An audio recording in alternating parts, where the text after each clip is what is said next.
हाँ जी बेटा, income tax के जोड़ा टॉपिक है हुण अज आपां कवर करन जा रहे हैं वो हैगा residential status of and person. बेटे ये theoretical as well as practical point of view नाल बहुत इंपॉर्टेंट हुंदा। ये 15 मार्क्स दे विच क्वेश्चन आंदा वा जिन्हों आपां कवर करांगे। तुहानूं एग्जाम दे विच sometimes they can ask the residential status of an individual only, but आपां इहदे विच residential status of a person under income tax law आ जिहड़ा वो कैलकुलेट करना सीखना, I mean to say explain करना सीखना, राइट। सो जिहड़ा residential status of a person आ उहदे विच 7 परसनस आंदे ने जिन्हां दा रेजिडेंशियल स्टेटस मैं तुहानूं वन बाय वन सारा एक्सप्लेन करूँगा। सो देखो, रेजिडेंशियल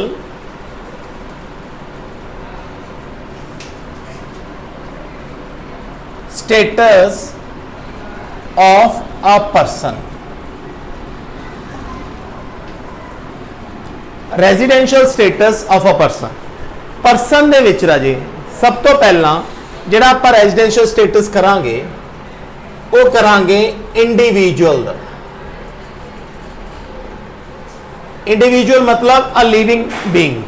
जिस तरह आपां सारे हुंदे आ उहदा आपां रेजिडेंशियल स्टेटस आ जिहड़ा वो आपां करांगे। इंडिविजुअल दे विच देखो बेटे, जिहड़ा एक इंडिविजुअल आ उहदा जिहड़ा रेजिडेंशियल स्टेटस आ वो 3 तरह का हो सकता। Ordinary resident, not ordinary resident,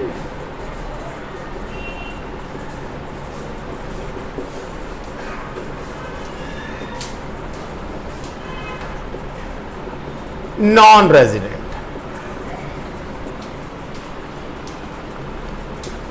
income tax के पॉइंट ऑफ व्यू नाल एक इंडिविजुअल आ जिहड़ा वो ऑर्डनरी रेजिडेंट भी हो सकता, नॉट ऑर्डनरी रेजिडेंट भी हो सकता ते नॉन रेजिडेंट भी हो सकता। जो असीं गल करते हैं बेटे ऑर्डनरी रेजिडेंट की, तो सब तो पहला ऑर्डनरी रेजिडेंस बनने वास्ते उन्होंने 2 बेसिक कंडीशंस ने अंडर सैक्शन 6 सब सैक्शन 1 एंड 2। वो कंडीशनों के विचों कोई भी एक कंडीशन मैं इत्थे एक्सप्लेन कर देना। ऑर्डनरी रेजिडेंट,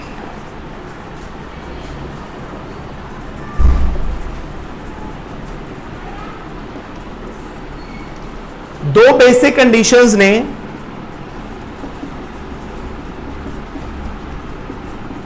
जिहदे विचों any one of them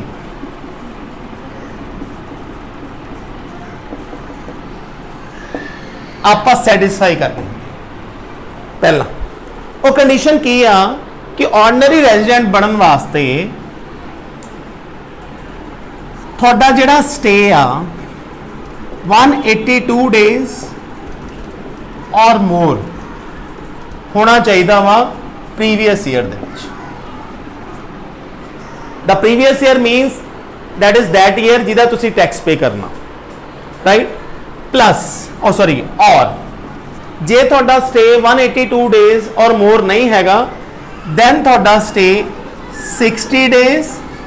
previous year दे विच प्लस तुहाडा जिहड़ा स्टे आ इंडिया दे विच 365 डेज और मोर, एच भी 60 डेज और मोर आ इन 4 ईयर प्रोसीडिंग प्रीवियस ईयर। दूजी कंडीशन की आ कि जिहड़ा तुहाडा स्टे आ वो 60 डेज प्रीवियस ईयर च होवे ते पिछले साल प्रीवियस ईयर तो पिछले 4 साल स्टे 365 डेज और मोर हो। इन्हां दोनों कंडीशंस दे विचों तुसीं कोई भी एक कंडीशन आ जिहड़ी वो सैटिस्फाई कर सकते, ठीक है। ऑर्डनरी रेजिडेंट बनने वास्ते तुहानूं 2 होर कंडीशनां ने जिहड़ियां वो ये हैगियां ने बेसिक कंडीशंस, इन्हां चों कोई भी एक ते ऑर्डनरी अगर बनना प्लस 2 कंडीशंस होर ने जिहड़ियां तुसीं सैटिस्फाई करनियां हुंदियां, ठीक है। वो किहड़ियां ने 2 years आउट ऑफ 10 years तुसी रेजिडेंट होना चाहिए हो रेजिडेंट मतलब इन्हां दोनों चो कोई भी कंडीशन सैटिस्फाई करते कि केड़े 10 ईयर्स प्रोसीडिंग प्रीवियस ईयर मतलब प्रीवियस ईयर तो पिछले 10 सालों घट्टो घट 2 साल तुसी रेजिडेंट होने चाहिए हो एंड नॉट और एंड थोड़ा जिहड़ा स्टे 730 डेज और मोर इन 7 ईयर्स प्रोसीडिंग प्रीवियस ईयर। ये दोनों जड़ियां कंडीशनां ने बेटे इन्हां नूं तुसीं सैकेंडरी कंडीशनस भी कह सकते हो। ये दोनों कंडीशनां प्रीवियस ईयर दियां नहीं हैगियां, ये प्रीवियस ईयर तो पिछले ईयर्स दियां कि प्रीवियस ईयर तो पिछले 10 सालों च 2 साल तुसीं की होना चाहिए हो रेजिडेंट ते पिछले प्रीवियस ईयर तो पिछले 7 सालों च तुहाडा स्टे आ जिहड़ा 730 डेज और मोर होना चाहिए। इन्हां दोनों कंडीशनां चों कोई एक, इन्हां दोनों कंडीशनां दोनों अगर सैटिस्फाई कर जाने हो 1 + 2 3 then you become the ordinary resident। ठीक है बेटे। एक हुंदा जी not ordinary resident।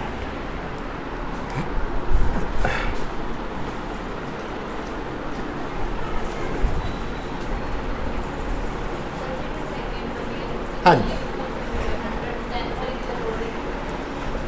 सॉरी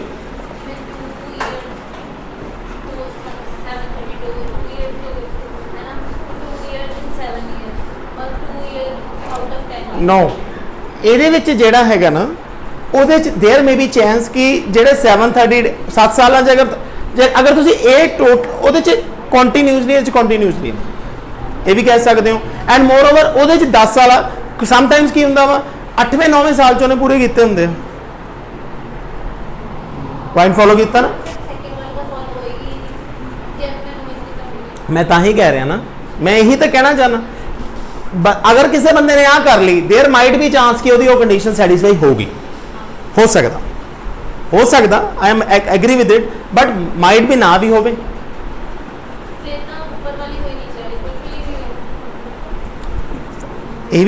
इदा नहीं हैगा। देखो आ जी कंडीशन आ मेरी गल 730 डेज आ मैं तुहानू पहला भी एक्सप्लेन किया जिहड़े 730 डेज आ वो टुटवें भी हो सकते हैं टुटवें वो भी हो सकते हैं लेकिन वो जी कंडीशन आ 182 डेज वाली वो तो सारी 1 साल च पूरी कवर करनी पऊगी ना कि नहीं करनी पऊगी। मैं तो इतने एक्सप्लेन कर दूंगा डोंट वरी हम अपना क्वेश्चन नहीं तो बहुत लेंथी होना मैं तो एक्सप्लेन कर दूंगा difference I agree thought your disagreement मैं कर एक क्लीयर है ना। उस तो नॉट ऑर्डनरी रेजिडेंट की होंगे बेटे not ordinary resident not ordinary resident देखो राजे वो बेसिक कंडीशंस तो सैटिस्फाई कर दिंदा। हुण मैं दोबारा नहीं लिखनी है लेकिन थोड़े लिए एग्जाम च लिखना जरूरी है। बेसिक कंडीशन मतलब आ वाली है कि 182 डेज और मोर उदा स्टे होगा प्रीवियस ईयर और 60 डेज इन प्रीवियस ईयर ते उस तो पिछले 4 सालों 365 डेज और मोर बेसिक कंडीशन पूरी कर दिंदा। बट जो दूसरिया कंडीशन ने जिन्होंने आप सैकेंडरी कह सकते हैं या कंडीशन जी नैक्सट कंडीशन ने अंडर सैक्शन 6 सब सैक्शन 6 वो नहीं वो पूरी करता। वो किवें आ कंडीशन ने पूरी करती बट वह जोड़ा 9 years out of 10 years proceeding previous year और नॉन रेजिडेंट सी 9 ईयर्स और मोर ही लिख दो तुम। अगर वो 9 साल मिनिमम या 9 साल तो ज्यादा नॉन रेजिडेंट सीगा तो 2 साल रेजिडेंट रह ही नहीं सकता, वो कॉन्ट्राडिक्शन होगी ना। उस तो बाद जो स्टे 729 डेज और less in 7 years proceeding previous year right ये हो गया। ते तीसरी कंडीशन की है और तीसरी कंडीशन की है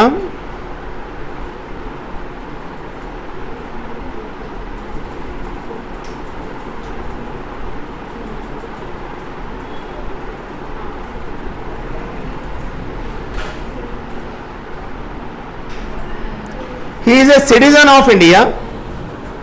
जिहदी इनकम 15 ਲੱਖ ਤੋਂ ਜ਼ਿਆਦਾ ਹੋਵੇ, ਉਹ ਇੰਡੀਅਨ ਸਿਟੀਜ਼ਨ ਹੋਵੇ,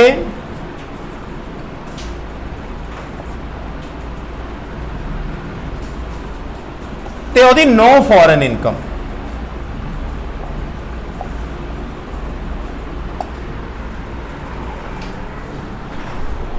हैगा नॉट ऑर्डनरी,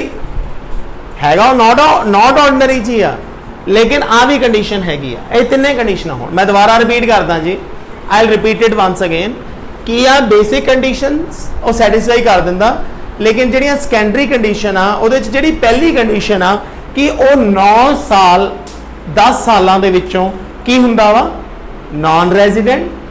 यानी कि 2 साल वाली कंडीशन खत्म होगी। दूजा ਉਹਦਾ स्टे 720 डेज टू 729 डेज और लैस इन 7 ईयर्स ਹੁੰਦਾ, जो कि 730 दिन चाहिए। तीजा अ सिटीजन ऑफ इंडिया जरूर होवे ਉਹ, ਤੇ ਉਹਦੀ इनकम 15 ਲੱਖ ਤੋਂ ਵੱਧ ਹੋਵੇ,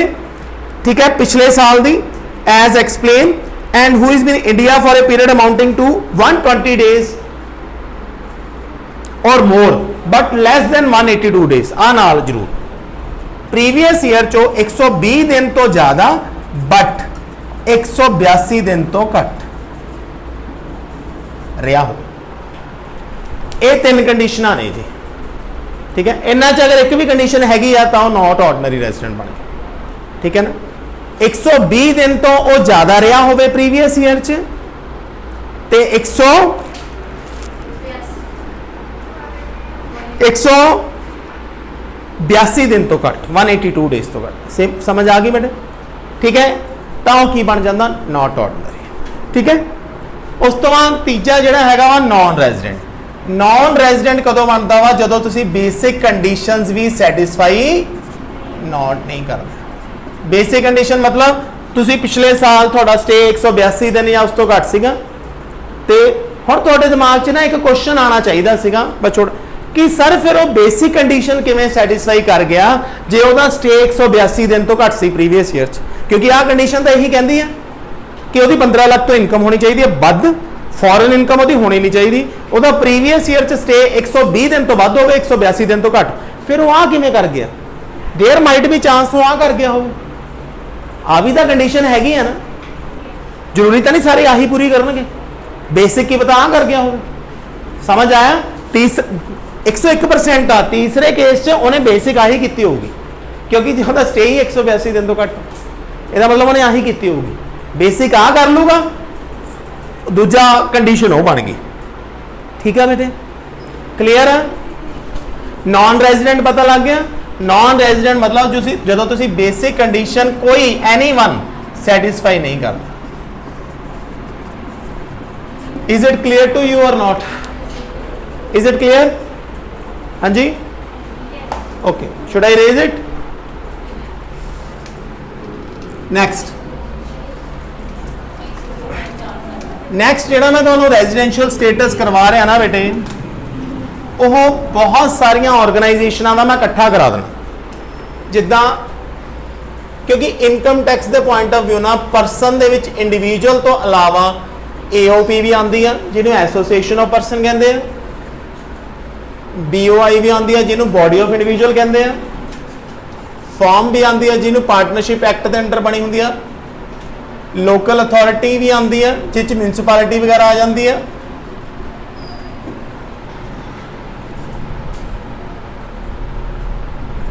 एनी अदर ऑर्गेनाइजेशन भी आ जाती है, अदर पर्सन।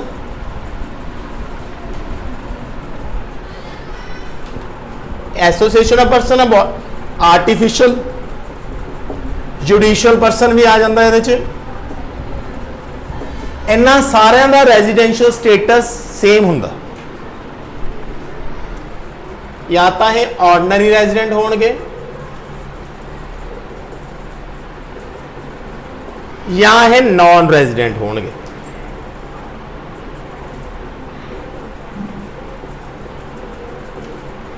इन्हां ते नॉट ऑर्डनरी, ये सारिया ऑर्गेनाइजेशनां ते नॉट ऑर्डनरी रेजिडेंट एप्लीकेबल नहीं होता। You got my point? It will not be applicable to the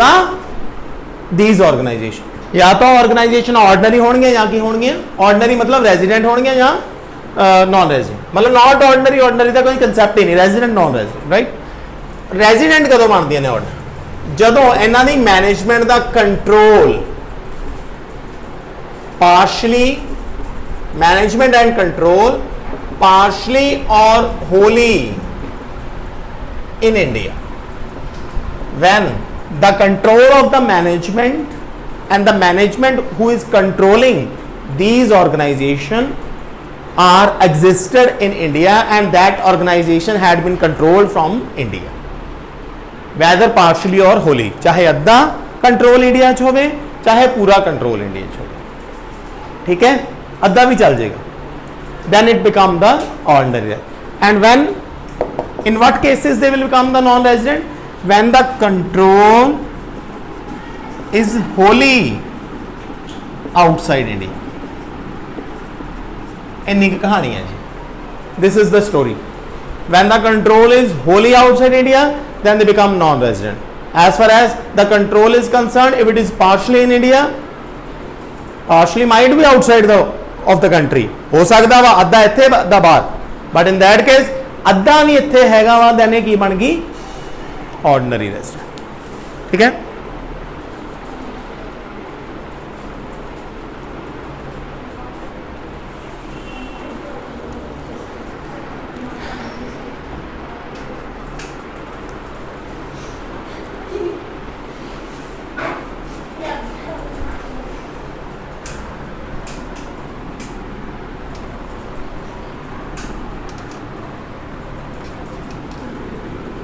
next हैगा जी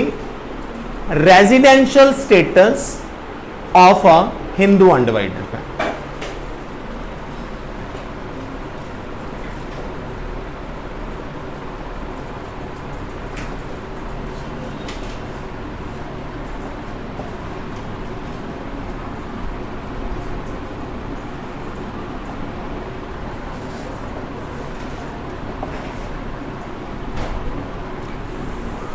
being an organization it is only the Hindu undivided family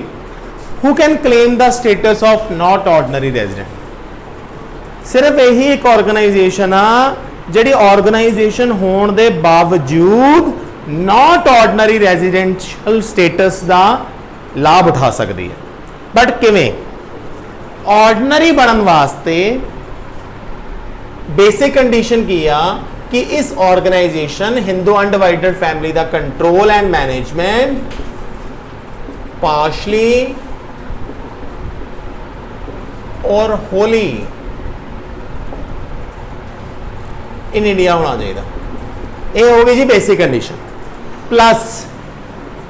ਇਹਦਾ ਜਿਹੜਾ ਮਿਸਟਰ ਕਰਤਾ ਵਾ ਕਰਤਾ ਇਜ਼ ਦਾ ਕਰਤਾ ਧਰਤਾ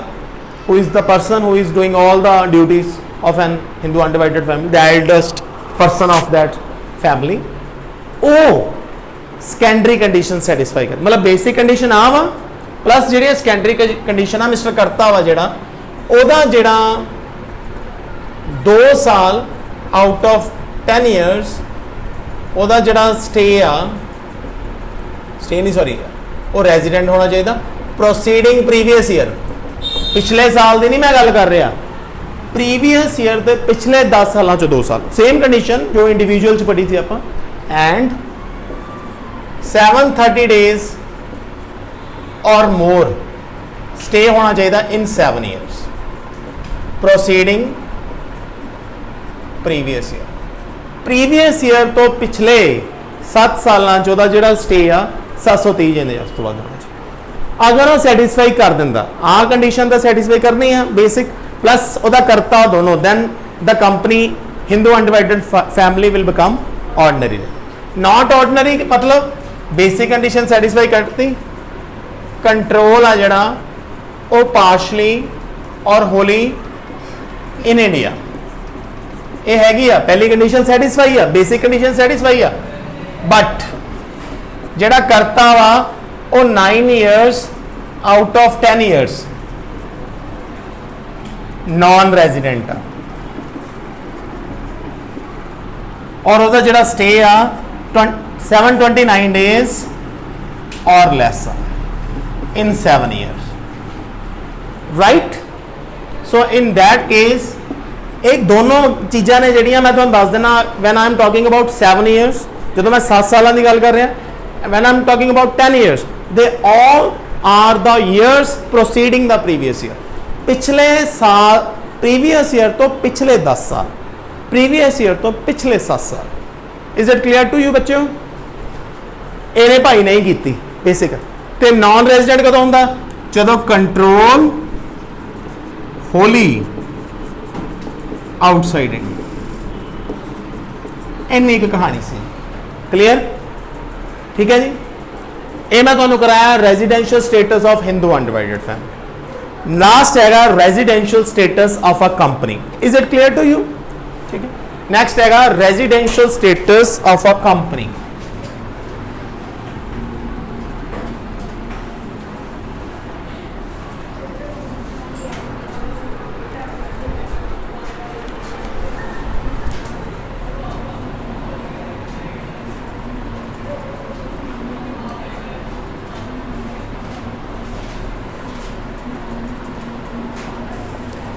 residential status of a company एक ही करता वा जी residential status of a company when we are talking about residential status ਇਹਦਾ ਥੋੜਾ ਜਿਹਾ ਅਲੱਗ ਹੁੰਦਾ ਜੀ ਇਹ ਵੀ ਬੀਇੰਗ ਐਨ ਆਰਗੇਨਾਈਜੇਸ਼ਨ ਮੈਂ ਤੁਹਾਨੂੰ ਪਹਿਲਾਂ ਹੀ ਕਹਿਤਾ ਕਿ ਹਿੰਦੂ ਅਨਡਿਵਾਈਡਡ ਫੈਮਿਲੀ ਆ ਜਿਹੜੀ ਨਾਟ ਆਰਡੀਨਰੀ ਨੂੰ ਮਤਲਬ ਬੈਨੀਫਿਟ ਲਊਗੀ ਠੀਕ ਹੈ ਨਾ ਕੰਪਨੀ ਆਰਡੀਨਰੀ ਰੈਜ਼ੀਡੈਂਟ ਕਦੋਂ ਬਣਦੀ ਹੈ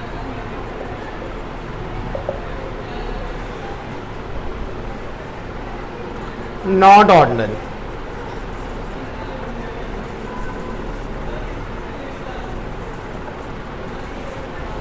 not applicable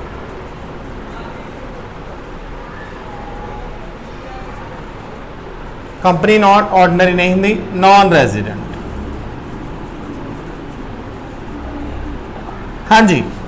कंपनी कदों नॉन रेजिडेंट बनती है पहले तो मैं तुहानूं समझा दा कंपनी ऑर्डिनरी रेजिडेंट उदों बनती है जदों इहदा कंट्रोल पूरा इंडिया च होवे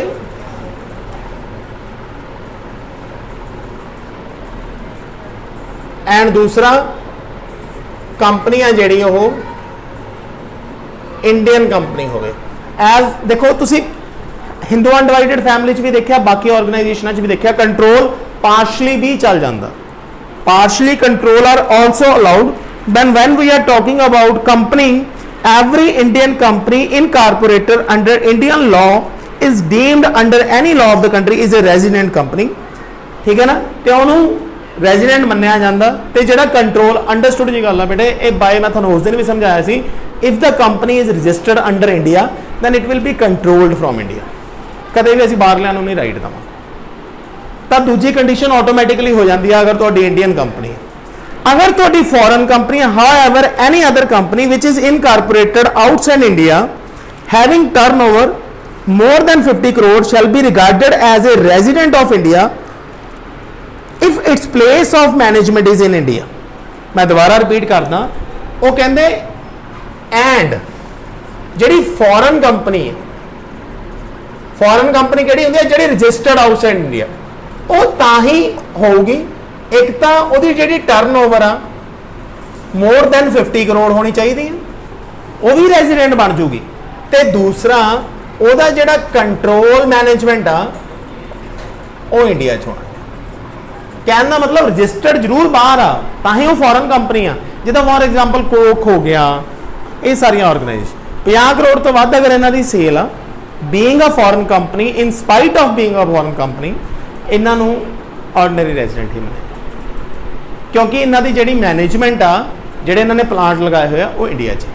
समझ आ गया नॉन रेजिडेंट कदों होंदी है जी कंपनी नॉन रेजिडेंट होंदी है जी देखो कहना a company which is incorporated outside India and its control outside India non resident foreign company मैं इत्थों गल ही समझाती मेरा फॉरेन कंपनी लिखने का मतलब पता की है फॉरेन कंपनी का मतलब इन्हू कह सकते हो फुली फॉरेन कंपनी मतलब जिहड़ी इनकारपोरेटेड भी बाहर आ ते इहदा कंट्रोल भी बाहर no incorporation in India, no control, type पूरी फुली है, ठीक है ना, तो नॉन रेजिडेंट होगी। दूजी फॉरेन कंपनी केड़ी नॉन रेजिडेंट है, a non Indian company having turnover less than 50 crore in the financial year shall also be considered as an non-resident। हाँ, अगर दूजी कंडीशन की फॉरन दी ਜਿਹੜੀ ਇਹਨਾਂ ਦੀ ਸੇਲ ਆ ਉਹ ਲੈਸ ਦੈਨ 50 ਕਰੋੜ ਹੋਵੇ, 50 ਕਰੋੜ ਜਾਂ ਐਂਡ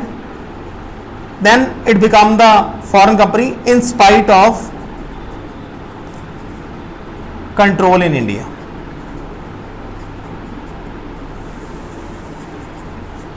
समझ आ गई। फिर भावें कंट्रोल इंडिया च भी हो, जे 50 करोड़ तो घट आ,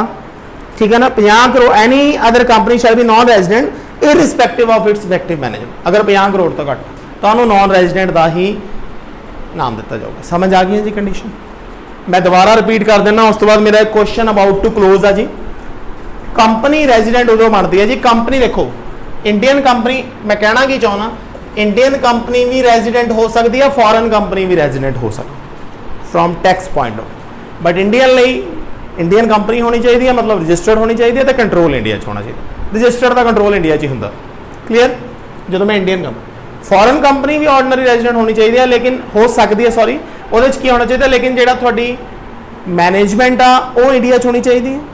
तो दूसरा थोड़ी जी सेल आ वो 50 करोड़ या उस तो वध होनी चाहिए, फिर वो फॉरेन कंपनी रेजिडेंट। जे आ दोनों कंडीशनों चो कोई एक कंडीशन भी सैटिस्फाई नहीं हैगी तो वह नॉन रेजिडेंट बन जाए। समझ आ गया कि नहीं।